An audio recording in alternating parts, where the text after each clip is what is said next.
different e-commerce stores. A lot before COVID hit, absolutely a lot since COVID hit. With so many people going that route, we've seen all the pitfalls that people kind of unfortunately get themselves into, and we've seen, thankfully, a lot of successes as well. And I'll try and give a bit of an outline for a pathway which will hopefully help you make as much of a success as possible of your store. So I've broken down the presentation really into 3 sections, which I think pretty much every store needs to go through and understand. And then at the end, we'll go to the questions and we can kind of dive deeper, on a personal levels and see where I can hopefully help there as well. So if anyone's built an e-commerce store and run an e-commerce store for a significant amount of time, you'll know that building the e-commerce store is probably only about 10% of your journey of being hopefully a successful business owner, entrepreneur, whatever it might be. Just because you have a store doesn't unfortunately mean anything. It's like the minimum requirement, like opening up a retail store. Now you have to have stuff happen to the store and people to come to the store. And people don't come magically. And I see people typically go through a few channels initially, which are almost always failures. So I'll try and highlight those channels so that you don't have to make those mistakes. And I'll go through which channels I think one should be doing. So you can really get a jump start and start with the right foot forward. So firstly, in terms of the unsuccessful channels, when I see e-commerce stores running and people almost starting out and trying to figure out how do I get people to notice me, how do I get my brand out there, they start with really one of 2 things. So one is they go to Facebook and they start doing organic posts. So put up a post each day, and organic posts invariably don't work. And they don't work for a number of reasons. Number one being that typically the people that see organic posts, or the percentage of people that see organic posts these days on any platform, is very, very low. It's usually 1% of your following. The second problem is that usually people's following when they start a business is mostly friends and family, and not really your ideal customer. So not only is only 1% of people seeing it, but 1% of not your ideal customer is actually seeing it. So that's an approach which keeps people terribly busy, but unfortunately busy doesn't translate into results. So one of the beauties of e-commerce, and I'll kind of highlight this later, is that it should only be about one thing, and that's sales. Time spent has no correlation to sales, and really the right way to do it actually involves the least time spent. So my advice, don't fool yourself that being busy helps, because it doesn't. And building up an audience in that isn't something that's easy to do, and isn't something I would even recommend people go about doing when they're starting out.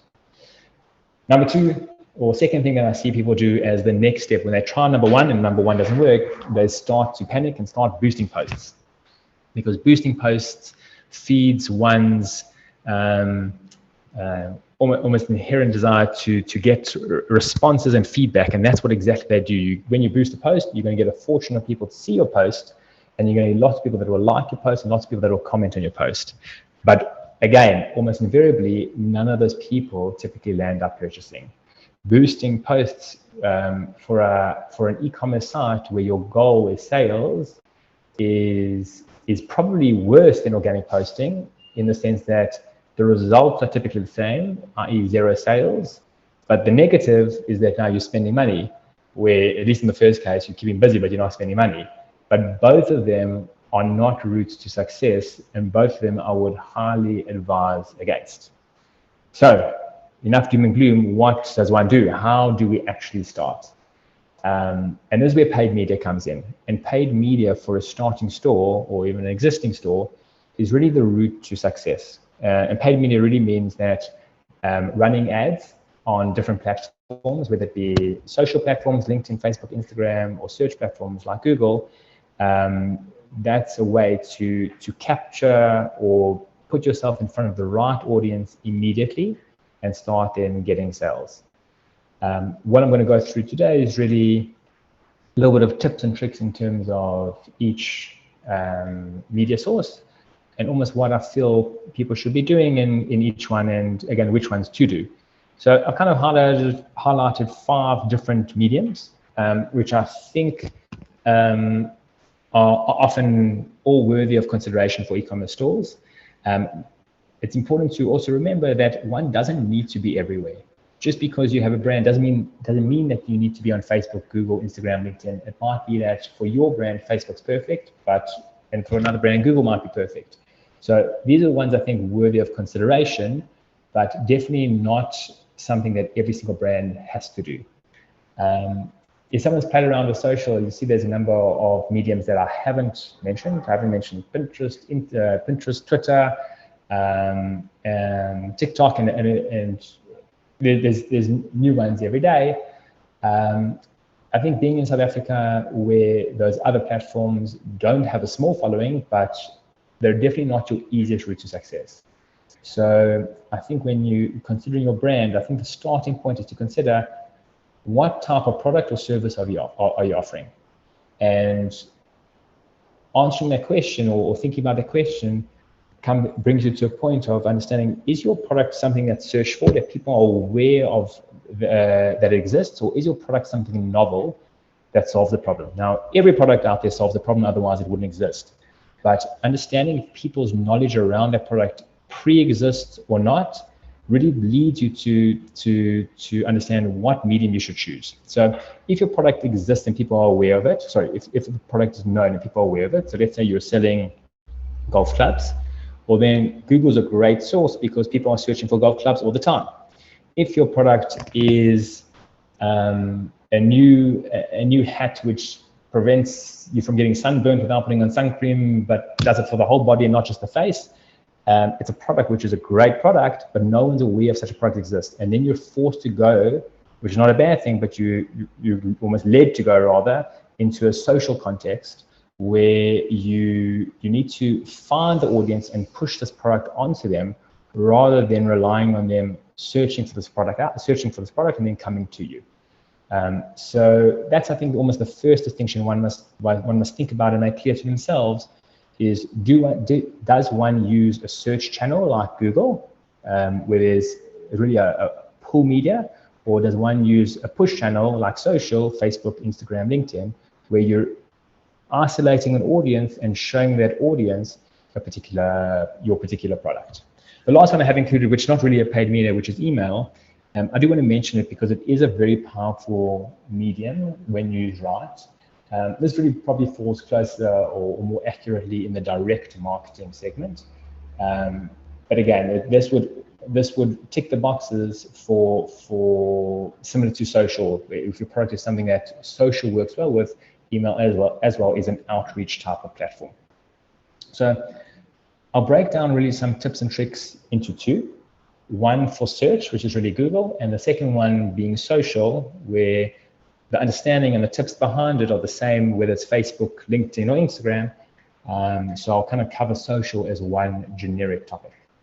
So firstly, on Google, and I'll highlight probably 4 things that I feel one needs to consider and one needs to most likely do, almost no matter what brand you are, if there's already search for your particular product.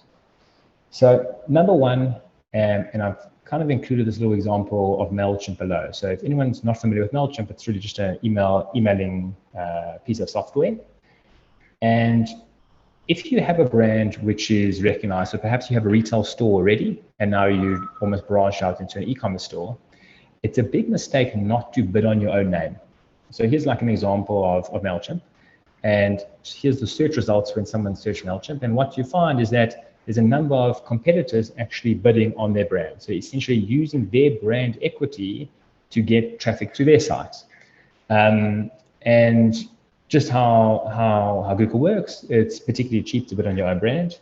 And I think it's always a mistake not to do that, particularly if you have brand awareness, if your brand has some level of equity. If it doesn't, then this doesn't carry much value to you.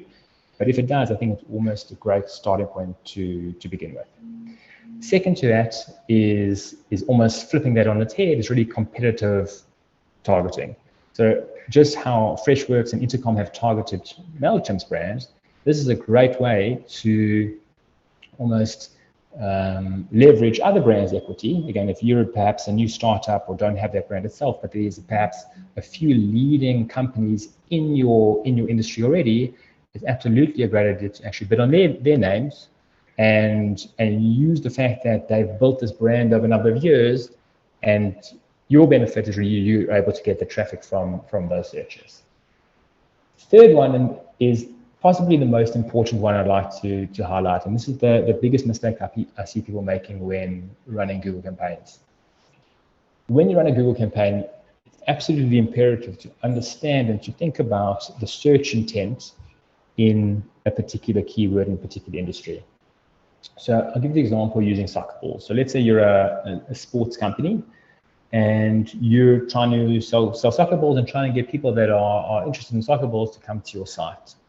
Now, what I see people typically do is bidding on keywords that are too high up in the funnel.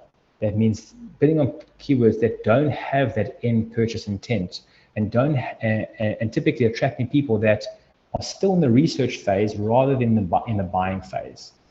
So just to give you an example on soccer balls, so there's probably 4 different levels that one can look at that product as. So level number 1 is the most generic term is to go for soccer, to bid on soccer. Now that's something I'd probably advise no one to do in any industry. Don't go for real broad-based things because all it does is lands up costing a lot with very little return. Digging a little bit deeper gets to soccer balls. Now that's obviously one step better than soccer because it's the exact product. But again, it's too broad a search. It's too risky to try and pay money for someone searching for this to get to your website because the level of the purchase intent or their nearness of actually making a purchase with you is typically very low and might be a number of months if they're ever interested in that in the first place. They might just be looking at, well, what's the weight of a soccer ball? They might be doing a school project. Next level is to understand, okay, great, what about prices? And this is where we get really powerful. Now, in every industry, you can almost go further and further down and always get to what we call the transactional intent key phrases. And this is, I think, something always the best place to start with, even if there isn't a fortune of traffic. It's really typically we're looking for value rather than volume. So that would be my one suggestion. And just to take it a little bit further, you have one extra level of let's say purchase intent, where you get to, let's say, product mixed with brand, mixed with price. So then after soccer ball prices, you would have Nike soccer ball prices. That's really getting someone to the site that's already done the research. They know they want a soccer ball. Not only that, they know they want which particular brand of soccer ball. And you're paying for someone right at the end of their research stage, typically after other websites have done the education for you. And that's really the place I would suggest people start. And then the last, I would say, like super tip is, again, if you've been doing advertising yourself on Google for a while, then this is maybe something to look at. If not, then maybe definitely not really the right place to start, but really to combine audiences with keywords. So what that means is that you can say that if people have come to my site, and only if they've come to my site, will I then bid on soccer balls, because that person, already has some level of brand knowledge of me, and they probably are interested in what I'm selling, and therefore they're probably worth capturing. And everyone else that hasn't come to my site will only bid on keywords, and therefore they'll only come to my site if they're further down the funnel and they're looking for something like soccer ball prices or Nike soccer ball prices, and so on. So that's kind of Google rapid e-commerce tips in 5 minutes. Again, we'll explore a little bit later in the questions, but I think that's a nice starting point to just understand and think about how to run Google and search campaigns. Onto social. And I think social is in some ways the holy grail for e-commerce in a lot of products, because just by the nature of it, most e-commerce products are B2C products, and we're trying to find consumers, and there's not many easier places to find those consumers than Facebook and Instagram. LinkedIn as well, I would like to include it in here, but the thought behind it is exactly the same.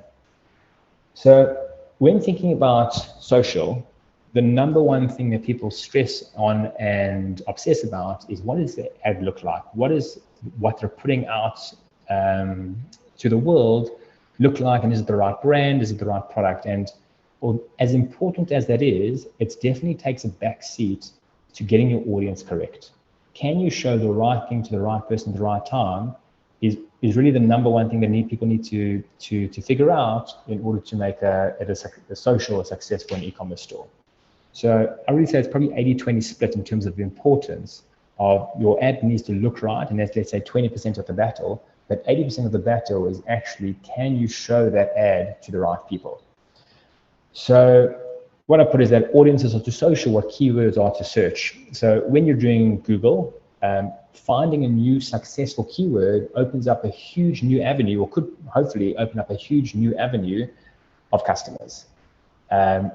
In social, having the right audience does exactly the same thing. And each audience behaves totally differently. And the goal in social is to find that audience, which is actually going to result into the end measurable, which is typically always sales. So just as some 5 tips in terms of picking your perfect audience. So I think a starting point, which is a must pretty much for all e-commerce sites, is remarketing.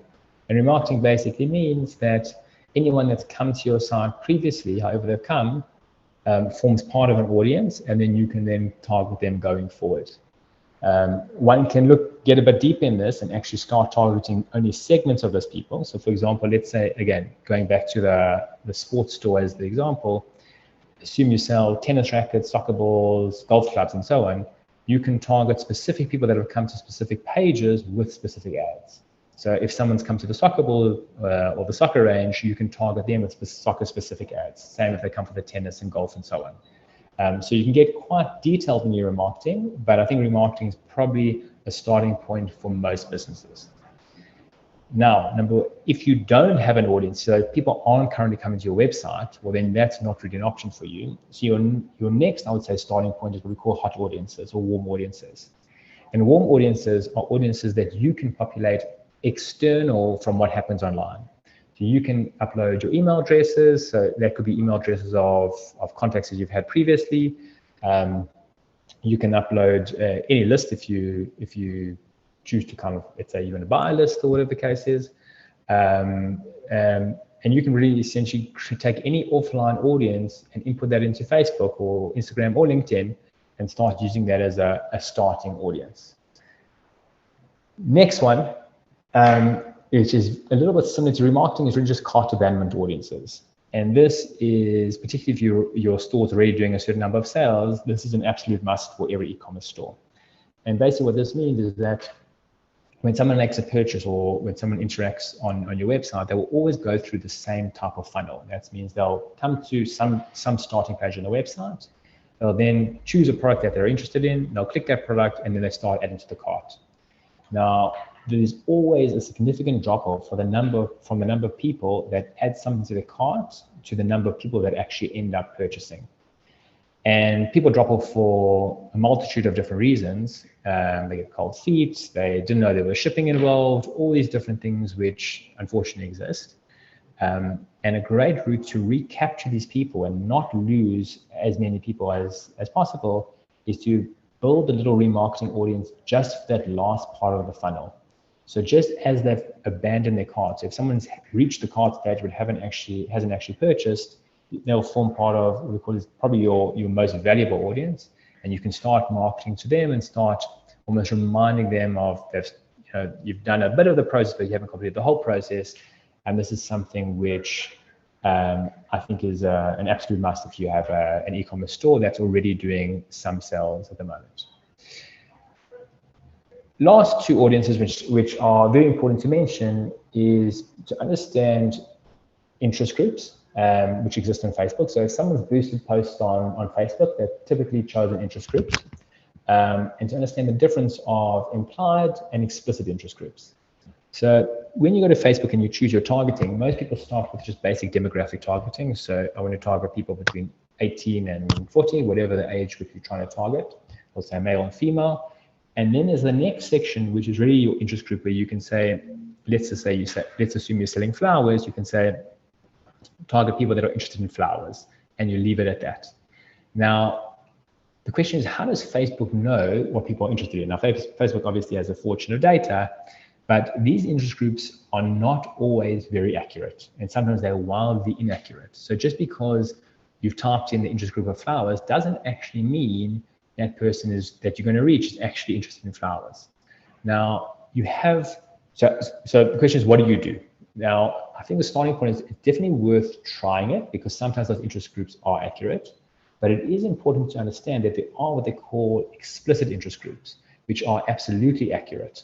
So I've just included one, so you can see like Facebook has data on, you can target parents, and you can target parents with specific age children. You know, maybe you in the stationery business and you're trying to sell school bags, you're able to target parents with children from 9 to 12 exactly, because people have actually submitted that information to Facebook. So Facebook haven't used data to analyze that person, but rather that person itself has told Facebook something to be true.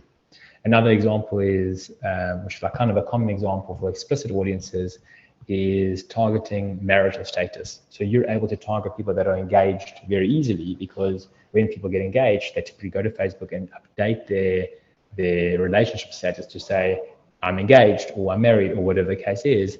And that's an interest group, an audience that people have self-submitted, which means that audience is typically, unless people have lied, but that audience is typically perfectly accurate. And that's also very interesting to think about when you select your audience, or you select your interest group, to think, are you using an implicit interest group, or are you using an implicit audience, or are you using an explicit one? Because the level of accuracy greatly differs from implicit to explicit. And then the last one, which is absolutely important, and I think a lot of people aren't aware of, is what we call like LSM indicators. And I'd say the usual results are when someone tries to choose an interest group and runs ads, they start getting likes and comments from a lot of people which are not their target audience. So let's assume you're selling cars now. We're selling lots of things today, so let's assume you're selling cars today. Now, if you want to reach people that have a certain affordability, not enough just to target people that you feel are interested in cars. You have to include some sort of what we call LSM indicator, which shows the level of affordability. Now, there's no straightforward way to say, I only want to target people that have X, Y, or Z income, but there are roundabout ways that give that signal to Facebook, which allow you to actually do that. So there's an interest group on Facebook, which is I'll say two interest groups on Facebook, which are quite powerful. One is an interest group of frequent international travelers. That's people that, as it suggests, travel overseas fairly often. Now, no matter what you're selling, if you're selling a high-priced item, that's usually a good interest group to include in your audience. So even though you're not selling overseas trips, it's important to use what we call a union of audiences. So some combination of audiences which include a level of LSM indicator if your product is one which requires a certain affordability. Another one you can use, there's an audience which is people that are interested in luxury goods or that typically purchase luxury goods. You can use that also as an audience, as a successful audience to almost ensure that you're reaching the right people. So I think that's, in again a 5 to 10 minute nutshell, some really powerful audiences to use. And as I said at the beginning, I think audiences are the key to success in social, rather than worrying about fancy artwork. If you can get this right, I think it takes you a long way, or brings you a long way closer to being successful. So what we've spoken about now, or up to now at least, is different ways to get people to your website. And that's really, post building a website, that's really your first test, or your first thing that you need to achieve in order to get a successful e-commerce store. Once they've gotten to your website, now there's another battle that ensues, and that battle is, how do I get people to purchase? Is my website right? Is it designed correctly? Do I have the right products out there? All these questions, which are really difficult to understand or to answer, but are absolutely imperative to answer, need to be answered. And I'll hopefully kind of give you some guidance how to do that today.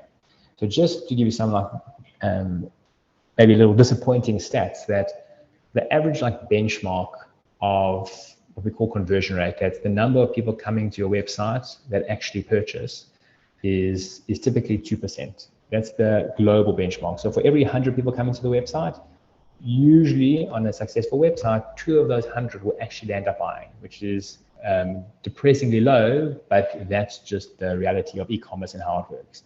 South Africa, the number is probably closer to 1%, which gives you an indication of how much traffic you need to start getting sales. So using the South African benchmark means that you need at least 100 people to get for every one sale that you want to get. And that's something to consider, but there's something we can do about that to try and help improve that percentage. So there's a thing which I want to show you just so that you don't do it, called heat maps. Now, obviously the one on the right isn't a real heat map. It's just it's really a heat map of someone. It's like an X-ray heat map of someone's lungs, basically. But heat maps I like to always mention because most people are familiar with this. I don't want people to kind of go along the wrong path. Now, why I dislike heat maps is that they're absolutely impossible to understand or get a real insight what to do with that. So the point of a heat map is really to show you an aggregate data or an aggregate representation of where most people move their mouse or click, which in doing on one's website is almost, as I say, impossible to give any value from. What I would suggest, however, there's 2 platforms or 2 services, and I think both of them have almost like a free package to them, which gives you far greater understanding of what actually happens when someone comes to the website. So one of them is called Lucky Orange, which I've kind of included a link for you here, and the second one is called Hotjar. Both of them essentially do the same thing, but both of them are very powerful. So just to give you a quick demonstration, so what these programs do is actually record every visitor to your website, and you can actually watch them as if you're sitting behind their shoulder as they browse through your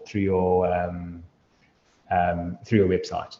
And you have this, literally you can watch them as they're moving. And why this is important, because often once you've built a website, people think it's finished. They think the work at least on that is done, but it seldom is done. There's usually a lot of data and knowledge that one can acquire by understanding how people browse the website, and particularly people that haven't been there before. Once you've visited your website a number of times, you can't unsee what you've seen. You can't unknow what you've known. People have a totally different experience when they come to a website for the first time and they've never interacted with it, and that's where you can typically see the weaknesses of websites. So just to show you the back end of what one of these things look like, every single user is recorded, and it gives you like a high level of how many pages they've seen and what they've done on the website. And then you can try and look at particular users and see where they're going wrong, and from there it can help you hopefully design it in a better way to improve it at the end of the day your conversion rate and get that working. So I'm just going to stop sharing for a second because I can't choose it otherwise. I'm just going to reshare again. 1 second. Okay. And onto the last or the first part, depends on which order you look at it. How do we make sense of all of this? And this is a process which never ends when you're running an e-commerce store. But I'd like to give you just really 3 metrics to obsess about, because these are really the only 3 metrics that are important for an e-commerce store. And I like to unintimidate the process of running an e-commerce store, because there are a million metrics to look at, and I feel where people don't know where to start, it's very easy to go down a rabbit hole and not get much value. It's very hard if you're looking at clicks, click-through rates, frequency, all these millions of metrics that are available to you. At the end of that is essentially 3 metrics that matter. And these are, as you imagine, is quite obvious, but there's, are you getting purchases, and how many purchases are you getting? What is the cost per purchase? And the last one really just is like just a percentage is your return on ad spend. So for every 100 Rand you're spending, what are you getting out? Now, I like to, for e-commerce stores, obsess about this last one the most. And one of the things that's so important is that almost always paid media up to a high level scales linearly, which means that if you put 100 Rand in and you get one sale, then if you put 200 Rand in, you're going to get most likely 2 sales and so on and so on. Now, when you start, it's impossible to know, well, what is 100 Rand going to convert into, or what is 1,000 Rand going to convert into? So to give you some guideline or suggest a starting point, to give it enough of a go and to give it enough of a chance, typically the right starting point, I think, is around about 100 Rand a day per platform. That gives it enough traffic or enough views to give it a chance of being successful. And once you've done that per platform, then you can actually measure the results, number of purchases, cost per purchase, and then make a call, is that an acceptable cost per purchase or not? If it is an acceptable cost per purchase, let's say you're selling something for 500 Rand and your profit is 300 Rand on that, and it's costing you only 100 Rand to make that sale, then the idea is to start scaling. And you do that by slowly putting more and more money into this each month, up until the point that ratio no longer rings true. Usually, there's a long way to go before that happens, but that's a good starting point. One thing I would strongly suggest against, and I see this when people start, is that people go very risky at the beginning and they put a fortune of money into a platform without knowing what this return on ad spend is going to be, because it's impossible to know when you're at the outset until you start running. And it doesn't make sense to do that, because all it is just risking money for no reason. It's far better to go through an iterative, semi-slow approach, build it up like that, and essentially obsess about this number, and each month, once you make sure that this number is an acceptable number, start going higher and higher and higher, and start building in your revenue day by day, month to month. And with that, at least my presentation part is over. Very happy to answer anyone's questions, and yeah, I hope you enjoyed and got some good value. Good. There's nothing in the chat box, Mark. Would anyone like to ask questions?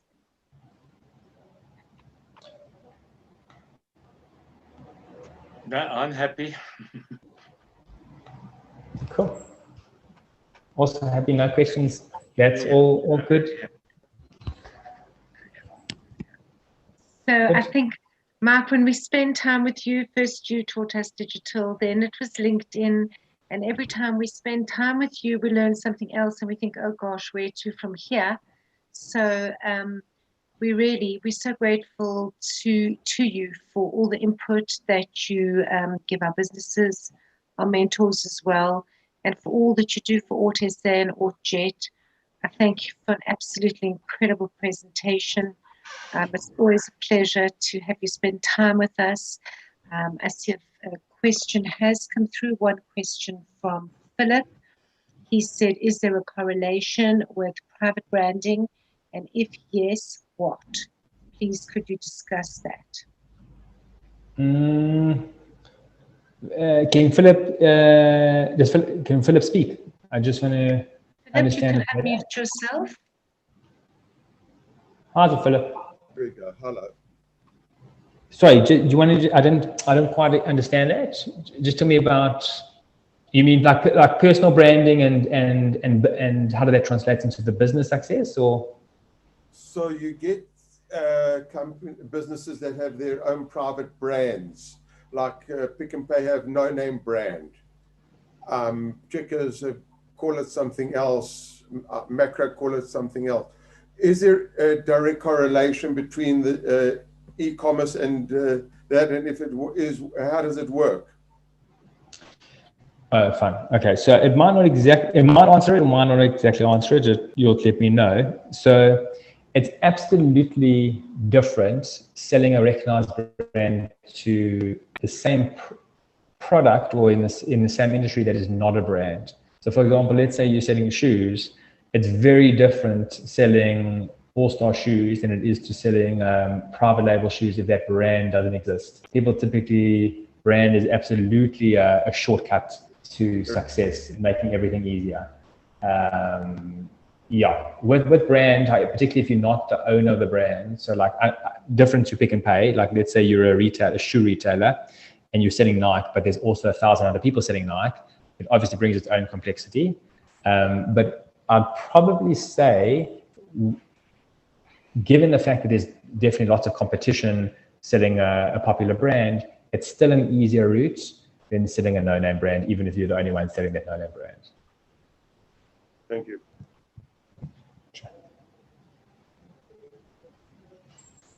Cool. Are there any other questions?